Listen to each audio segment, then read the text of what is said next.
Peut-être ferme juste une, parce qu'il y a pas mal de vent là. Oui. Voilà. Allez, pitié. Ça va le faire? Oui. Allez. On a même pas remis de gloss. Ah, pas du tout, on n'a plus le temps. Salut à tous et bienvenue sur ma chaîne Call Me Kiki.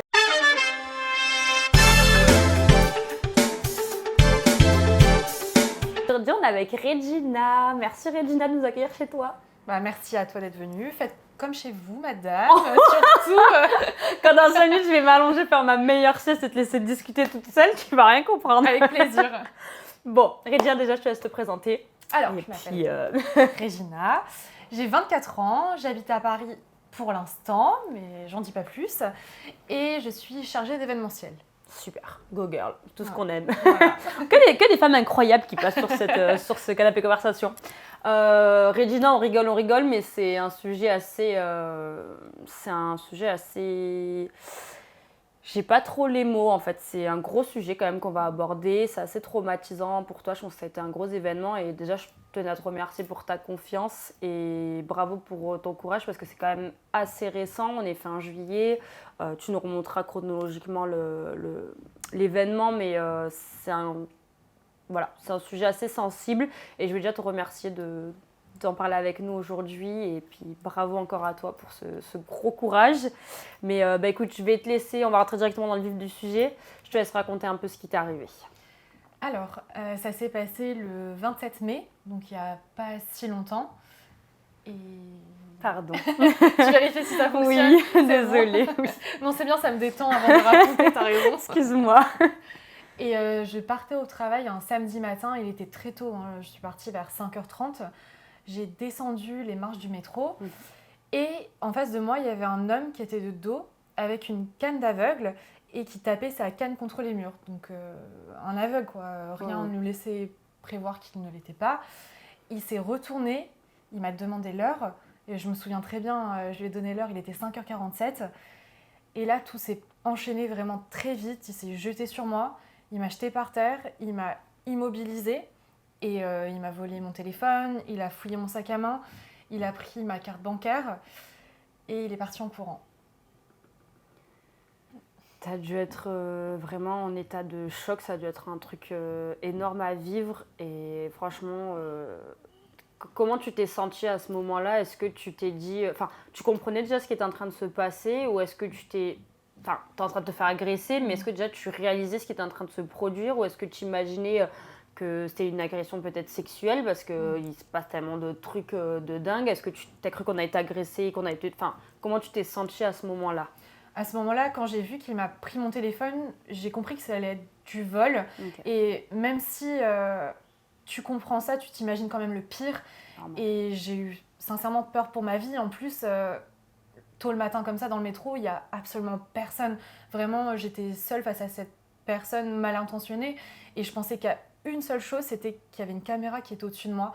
Et je me disais, au cas où ça part plus loin, il y aura toujours des preuves. Donc pense à la caméra, focus sur ça, ça va aller, t'inquiète pas. Et mine de rien, j'étais hyper lucide sur le moment, vraiment. Putain, je suis assez scotchée. T'es restée vraiment hyper claire dans tes idées alors que t'étais en train de subir une agression en fait et t'étais en état de... Enfin, de ce que tu me racontes, t'étais en état de survie mais extrême quoi. T'étais... limite en train de sortir de toi pour te... Oui, voilà. Exactement. Et en plus, ce qui est le plus fou, c'est que j'étais tellement lucide que je suis restée calme. J'ai pas du tout crié, j'ai pas paniqué. Et en fait, je lui ai parlé. Je lui ai parlé hyper calmement, enfin comme ça. Et je lui ai dit, écoute, ça sert à rien ce que tu fais. En plus, j'ai pas beaucoup d'argent. Pourquoi tu fais ça? Pourquoi tu me voles? Et il me répondait pas. Il me regardait juste avec un regard vraiment qui fait peur. Mais... il me répondait pas, il me parlait pas et j'ai quand même eu cette lucidité de rester calme et de lui parler comme ça, calmement. Putain, t'as été hyper courageuse. Franchement, je suis scotchée parce que chacun réagit à sa manière quand il y a une agression pareille. Je sais qu'il y a des personnes qui sortent de leur corps ou des personnes qui peuvent être paralysées par le choc ou ce genre de choses.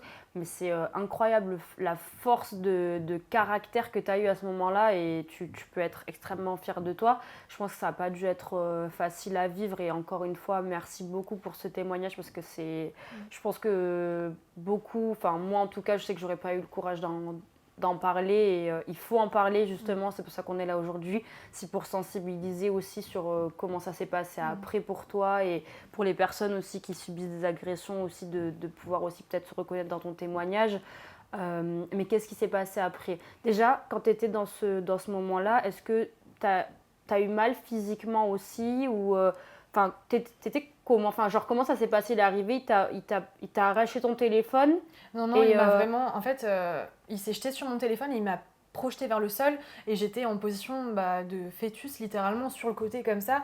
Et il s'est appuyé sur moi, il m'empêchait de bouger. Il utilisait même la canne d'aveugle pour m'empêcher de bouger, en fait. Enfin, vraiment, j'étais totalement en sentiment d'impuissance face à cette personne qui était au-dessus de moi. Putain, ça a dû être tellement traumatisant. Ok.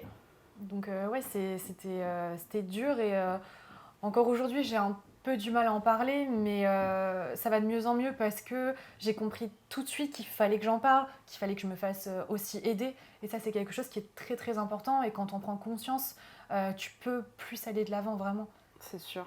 Franchement, moi je suis scotchée par ton sang-froid et par, encore une fois, ta force de caractère parce que c'est un gros événement dans ta vie quand même. Et pardon. Comment ça s'est passé du coup après? Est-ce que tu as appelé la police? Est-ce que tu as appelé peut-être de la famille? Je ne sais pas comment ça s'est passé juste après ça. Donc il est parti en courant, il n'y a personne qui est venu intervenir, tu étais toute seule? Ouais, vraiment quand il est parti, il était si tôt le matin qu'il n'y avait personne. Pourtant, la bouche de métro, elle est très longue, très grande, mais j'étais toute seule et je me suis dit, il faut absolument que j'aille chercher de l'aide, mais j'avais pas mon téléphone pour appeler quelqu'un. Donc, je suis partie à l'accueil où il y a les personnes qui vendent les tickets de métro. Il y avait une dame et en fait, quand j'ai commencé à lui raconter, j'ai pris encore plus conscience de ce qui m'était arrivé. Et là, j'étais totalement en état de choc. Enfin, j'étais tremblante, je pleurais. En plus, j'étais toute belle, un beau make-up, belle coiffure. Et là, je ressemblais à un panda. Vraiment, j'étais toute noire. C'était catastrophique. Et je lui ai demandé, est-ce qu'on appelle la police? Qu'est-ce qu'on fait? En fait, elle a appelé la police. Et ils n'ont pas voulu se déplacer parce qu'il était déjà parti en courant et que ce n'était pas nécessaire. Et ils m'ont dit, par contre, il faut aller au commissariat pour porter plainte. Mais ils n'ont pas voulu venir. Donc oui, ça m'a un peu... C'est la douche froide quoi. Refroidi, ouais, c'est ça. Je suis assez... Ouais, ok. Je suis assez choquée, ok. Ok, c'est...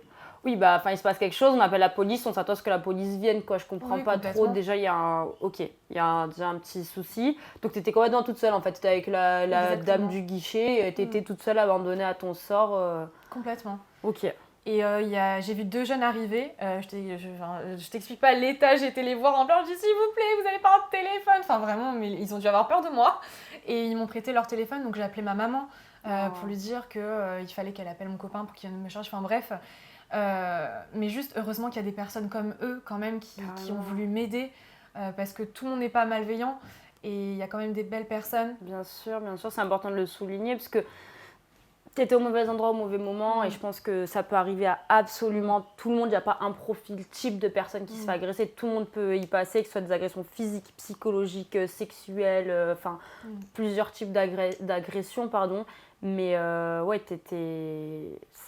Ok. Ouais, j'étais vraiment mal et donc je suis partie au commissariat. Okay.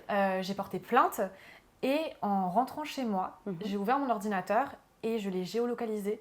Grâce alors merci la technologie parce que ça fait quand même des choses incroyables. Mais moi je suis juste stupéfaite de ton sang-froid et de tout le... Enfin, je t'imagine en état de choc, enfin, tu viens de subir une agression et la meuf elle est en train de courir partout, enfin, ok, Ouais.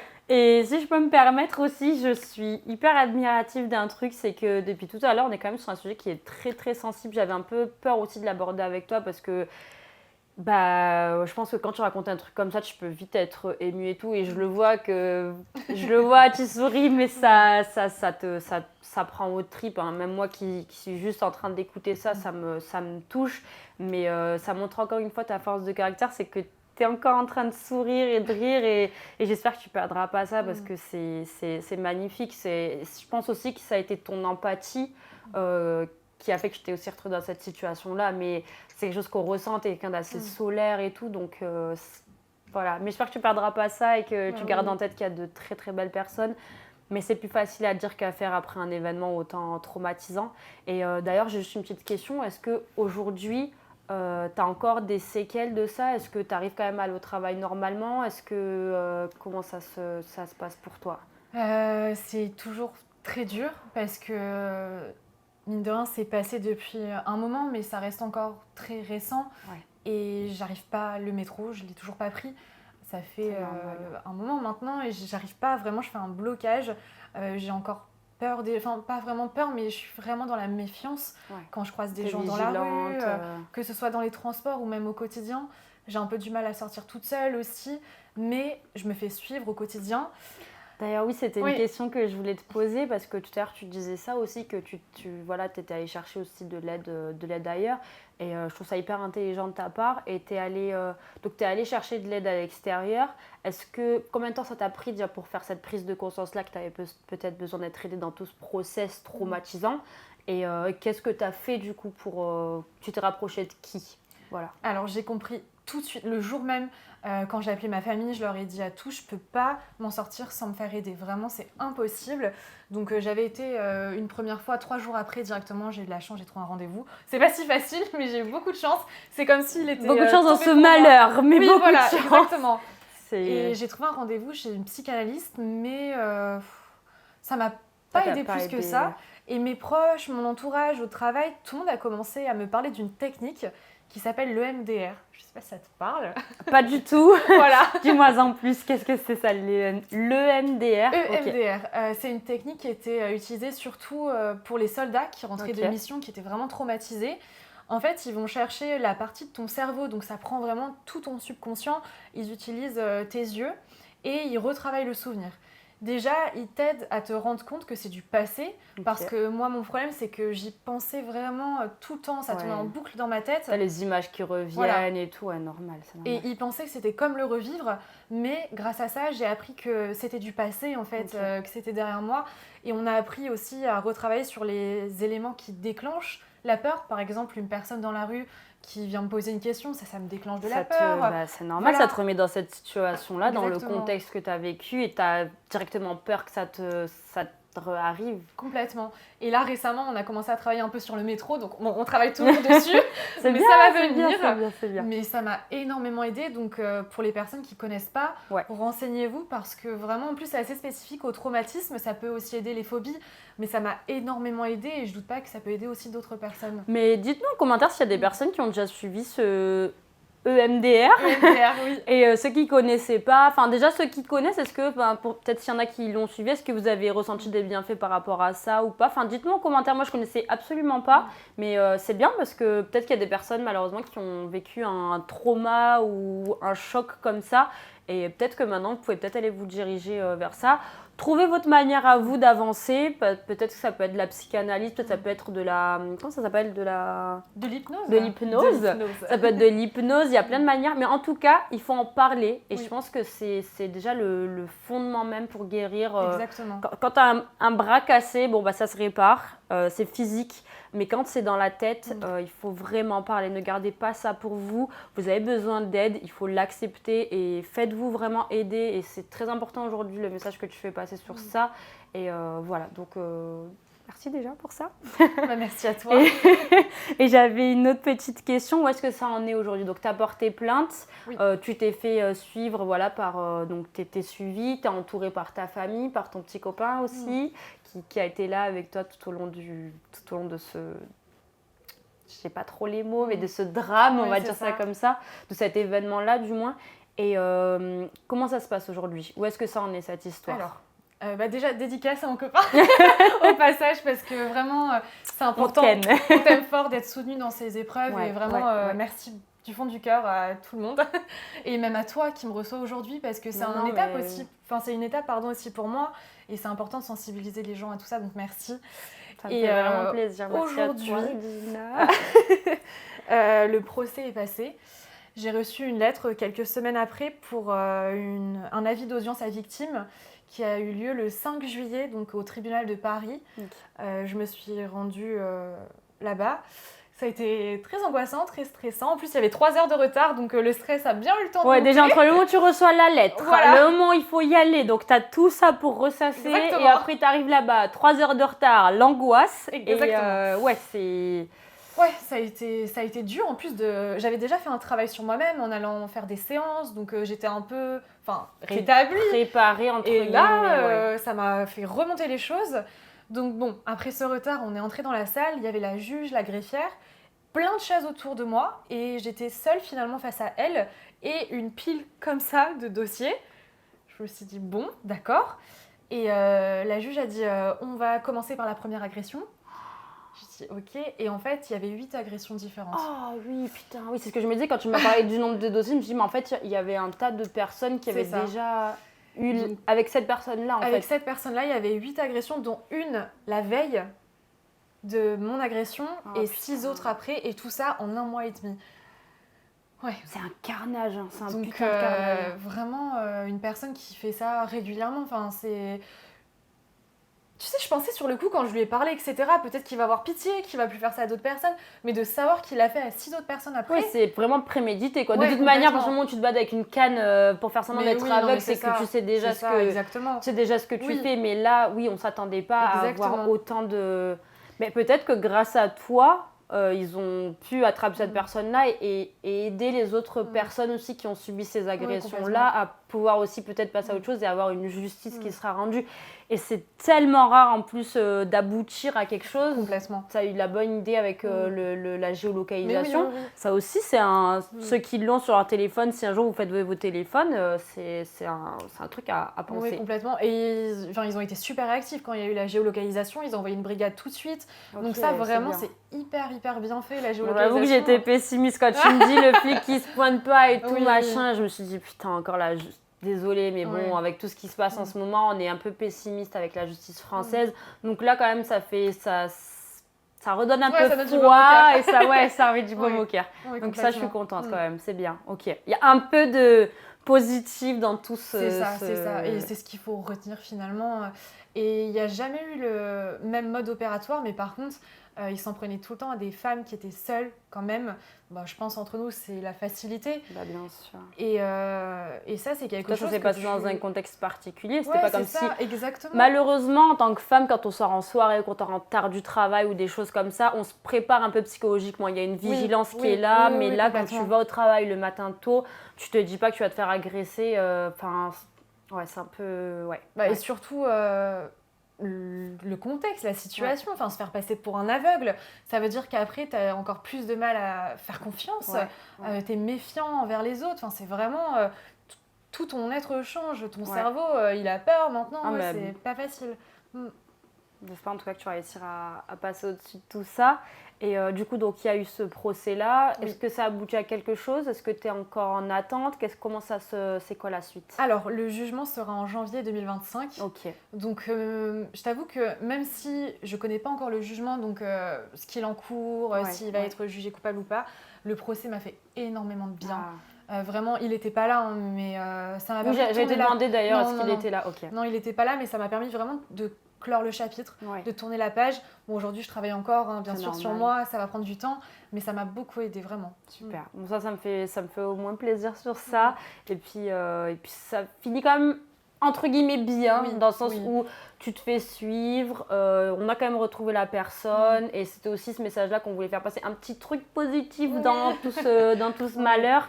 Mais franchement, moi, je trouve que t'es incroyable, vraiment bravo, je trouve que tu as une force qui est surhumaine et bravo, encore une fois, je te souhaite tellement de belles choses, on te souhaite tellement de belles choses. C'est quoi la suite pour toi? Alors la suite, c'est un déménagement à Toulouse. C'est fini, Paris. Paris, c'est fini. Paris, je peux plus, mine de rien, j'assimile quand même cet incident à Paris parce que ça s'est passé à 500 mètres de chez moi. Donc j'ai trop pour du mal à vivre ici. dans le même endroit. Oui, c'est ça, exactement.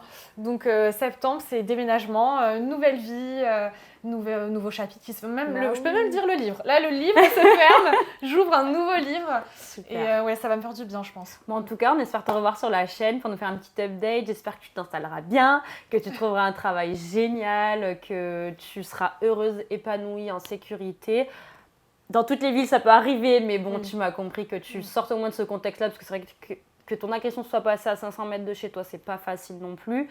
Et puis de reprendre un nouveau départ aussi, ça fait du bien. Et peut-être que ça va t'aider aussi dans ton process de guérison. En tout cas, on te souhaite plein de belles choses. Est-ce que tu veux dire un petit mot pour la fin? Je veux juste dire à tout le monde... aimez-vous. Aimez-vous, non mais sincèrement, comme tu l'as dit, moi je suis très joviale, très souriante, je vais vers les autres. Et même si c'est encore dur aujourd'hui, mais malgré tout ça, n'ayez pas peur parce que tu l'as dit aussi, j'étais juste au mauvais endroit, au mauvais moment. Mais aimez-vous les uns les autres, vraiment, ayez confiance. Franchement, la vie est belle et surtout profitez-en, vraiment profitez-en. Oh, et je voulais aussi... Moi je la trouve géniale, Regina, vraiment. T'es d'une positivité, c'est incroyable. Enfin, je te dis honnêtement, j'appréhendais tellement de faire cette discussion. J'avais peur de te heurter avec mes questions. Je vois bien que ça te touche, hein. Je le ressens, ça se ressent.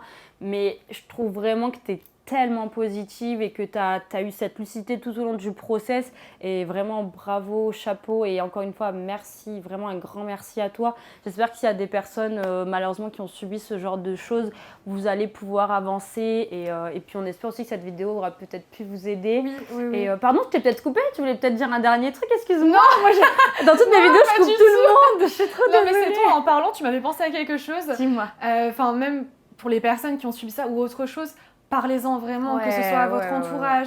Faites-vous aider, c'est tellement important. Et comme tu le disais aussi, ça aide dans le processus. Vraiment, parlez-en. Et dernier petit mot, merci. Merci à toi de me recevoir parce que c'est important aussi de sensibiliser les gens et de leur dire que même si c'est une étape difficile dans une vie, quand même, ce qui se passe, ça passe, ça va guérir. Et c'est grâce à des personnes comme toi qui nous reçoivent, qui sont bienveillantes aussi, que ça nous aide. Donc, merci à toi. Je vais faire un petit câlin. Oui. Merci beaucoup. Merci Regina. À bientôt. Je te souhaite plein de belles choses. Et on se tient au courant pour la suite. On prendra quand même des nouvelles. Avec plaisir. Et donc, vous faites plein de petits bisous. On va se boire un petit café tranquille. Oui. Plein de bisous. Merci d'avoir regardé la vidéo. N'hésitez pas à liker, à laisser des commentaires. Et voilà, on vous embrasse. Bye. Bisous.